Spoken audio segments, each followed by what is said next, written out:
Hi, this is Mrs. Ross, and we are going to talk for just a few minutes about how to calculate your GPA, and then at the end I'm going to go over a few other things that I feel like we talked to you all about, but sometimes we forget to start at the beginning because we know what we're talking about.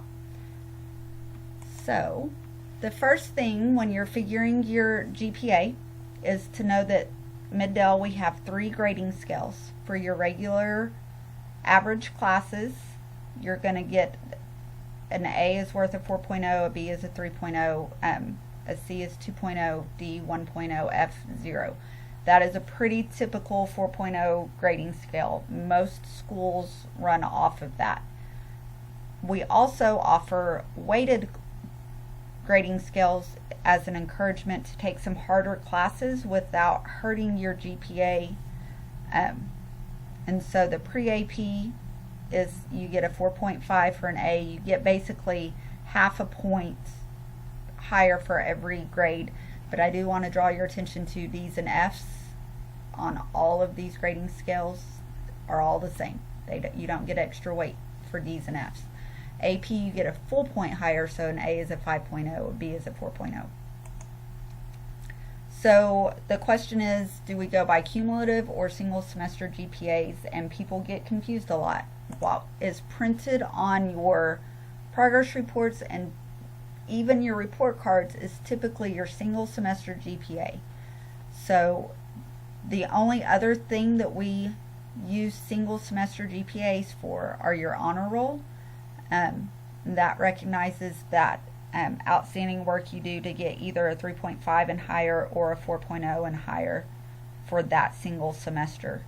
And if you're wondering, if you're a freshman and you're wondering what honor roll is, and you're a sophomore and you're wondering what happened to first semester honor roll, that is the next thing on my to-do list. Not gonna lie, I honestly forgot about it, and so had to get through this ACT and all of this stuff today, and then that is the next thing on the list, is to get your honor roll certificates printed for you. Everything else in high school is based off of your cumulative GPA, which is where all of your grades are put together from the time you started high school. So for some of you that includes some classes you took in middle school, and that class rank pulls from that, National Honor Society, the grade requirements come from that. 4.0 club, that's where we go. And it's, again, even insurance typically wants your weighted GPA, or your cumulative GPA at least. So let's look at an example. I just cut a copy of somebody's transcript, and we're going to use this one as an example. I did pull one that had some middle school grades, so that, and some sports and some pre-AP, since I did pull just the 8th and 9th grade just to simplify the process. There are no AP classes on there.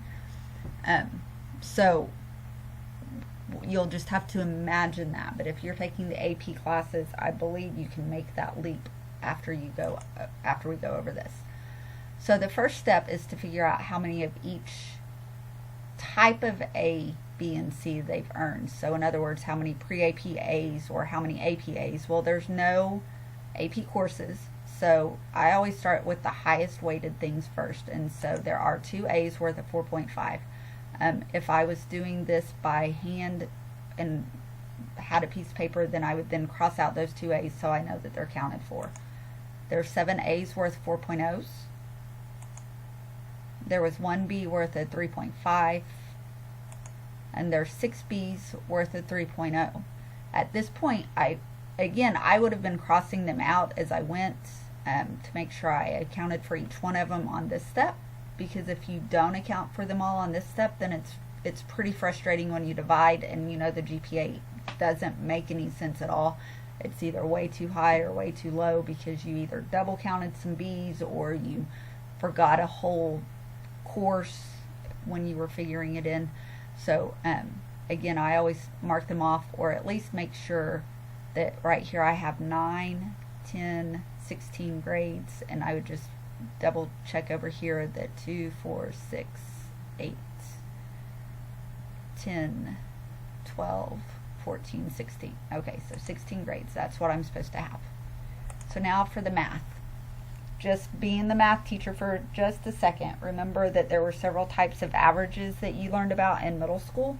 One of them being the mean, which was the hardest one to do, especially without a calculator, because you have to add up all the numbers and then divide by how many numbers there are. Well, that's the type of average you use for your grade point average.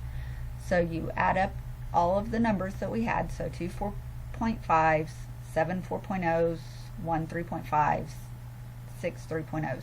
I find those totals, add them up, and get 58.5 points. Again, we just talked about that this student currently has 16 grades. So I do 58.5 divided by 16, and this student has a weighted GPA, well, had a weighted GPA at the end of 9th grade of a 3.656. Obviously, this isn't one of our current 9th graders by the grades, the years listed, and also the fact that they already have spring semester grades for 9th grade. So at the end of this student's 9th grade year, they had a 3.656. So, some things to keep in mind. This is a big one. To get your full weighting for an AP course, you have to complete the course, which includes taking the test. The reason for that is there's a lot that goes into sitting for those 3 to 4 hour tests, actually preparing your art portfolio and following through with that. It takes a lot of extra work. Getting prepared for even, say, the music theory, there's a lot of preparation that goes into actually sitting down and doing that final product. And so to take the course, if you take the course and decide you're not prepared for the test or you don't want to do the test, then you do still get some weighting, but it bumps back down to a pre-AP course. To get the full weighting for that 5.0 for an A, you have to attempt the exam. We don't get scores back until the end of July, and so we don't go back and adjust your grades based on those exams. There is still the grade incentive attached to AP courses, but typically very few grades are changed because of that. But we don't go back. We don't wait to see if you pass that test to decide if you get the weighting. You just have to attempt that test. So concurrent classes, well, some concurrent classes, core concurrent classes, are now given a pre-AP weighting. That's a pretty recent change. It's a good change because they are college level courses, obviously. It is for core classes only. So if for some reason you go over and say you take health, which is a requirement for most, well, some sort of PE class, just like in high school, some sort of PE class is required for most degrees in college. So yes, you're required to take it. Is it considered a core class? No, just like we don't consider it a core class. So it would be at a regular 4.0 weighting. And while we're talking about concurrent, please keep in mind that there are ACT and GPA requirements for taking concurrent courses. We discussed those at the AP meeting because typically the kids that are taking pre-AP classes are the ones that are interested in doing concurrent, but that is not always the case. So if you're listening today and you plan to take concurrent your junior and senior year, please make sure you're prepared by taking the ACT, having a high enough ACT. For a senior, you have to have a 19 on the reading, and for a junior, you have to have a 21, and that is a score you have to have on the reading regardless of what course you're taking. Certain subjects require higher classes for or higher scores for Rose State. I know they like your math score to be higher just because they have seen more success with higher ACT scores, and they have the right to raise that. Those scores are set by the regents, and then the colleges can raise their expectations. So make sure you're paying attention to that if that is in your future. And then to be eligible for National Honor Society, this is another question that I and the counselors are asked a lot. You have to have a 3.5 cumulative weighted GPA. These letters go out in the fall, and they're based on your cumulative GPA in the previous spring. So if you are a current 9th grader, we will look at your cumulative GPA over the summer. That's something we get ready for Miss Dearborn once we get everybody's schedule set, and then she will pass out letters through your classes if you are eligible to apply to be a candidate. So the first one is just saying you're eligible to be a candidate. You have to have certain levels of leadership and community service. So make sure you're keeping track of those things. A lot of those things can be done outside of the school, and for a lot of our 9th graders or our 10th grade candidates, they are things that are done over the summer. So if you help out with Vacation Bible School, or you're a leader in your youth group, or you're a leader in your Boy Scout troop, or you help out in some other way with some Little League team, or I know helping Coach Mays with tennis lessons is something I've seen kids do before. So just keep track of those things, get creative, talk to Miss Dearborn, and she'll help you find things if that's what you're worried about. But you do have to have leadership, and you do have to have community service to get into Honor Society. Some other information we wanted to share with you is that you should create your ACT student account soon. It gives you free test prep materials. It's at actstudent.org.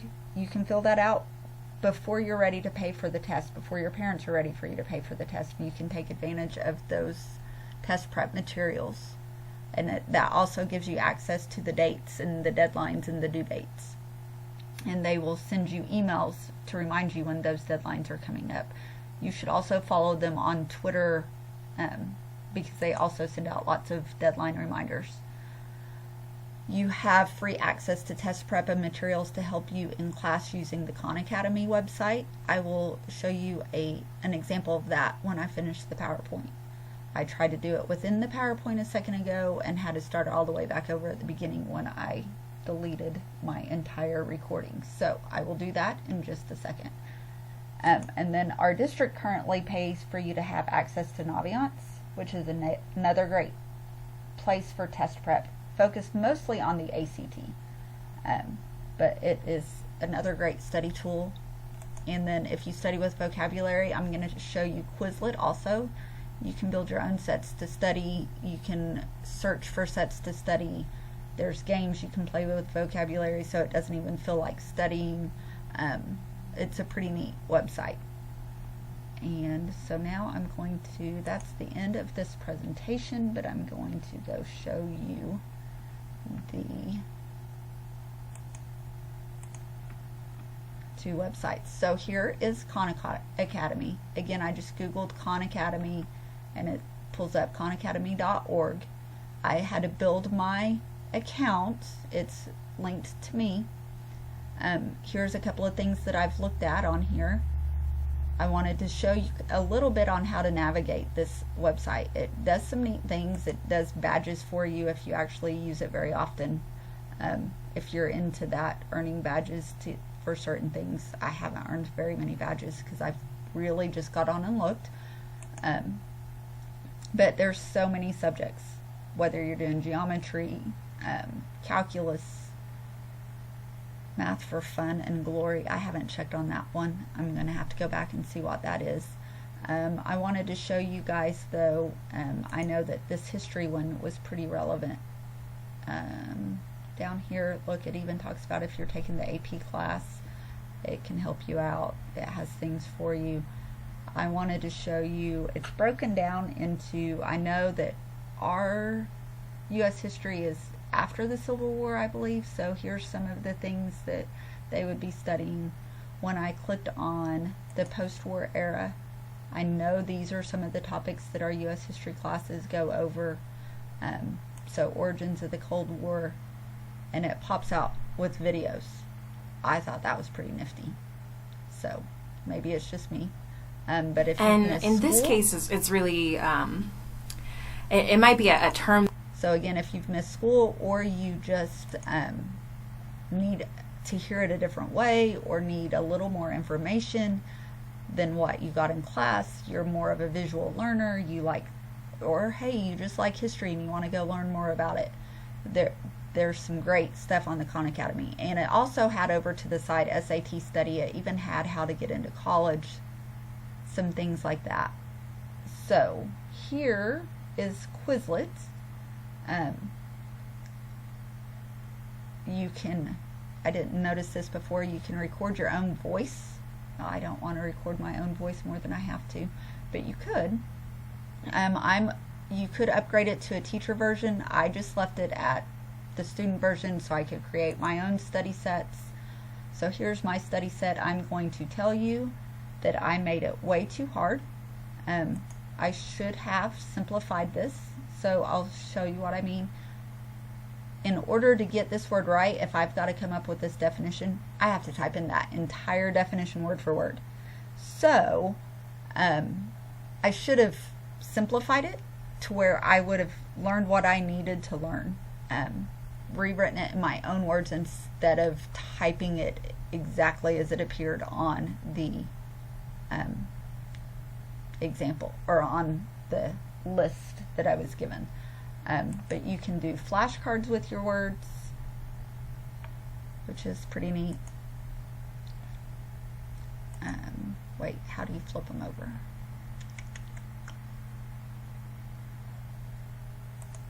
Yeah, I gotta plug it.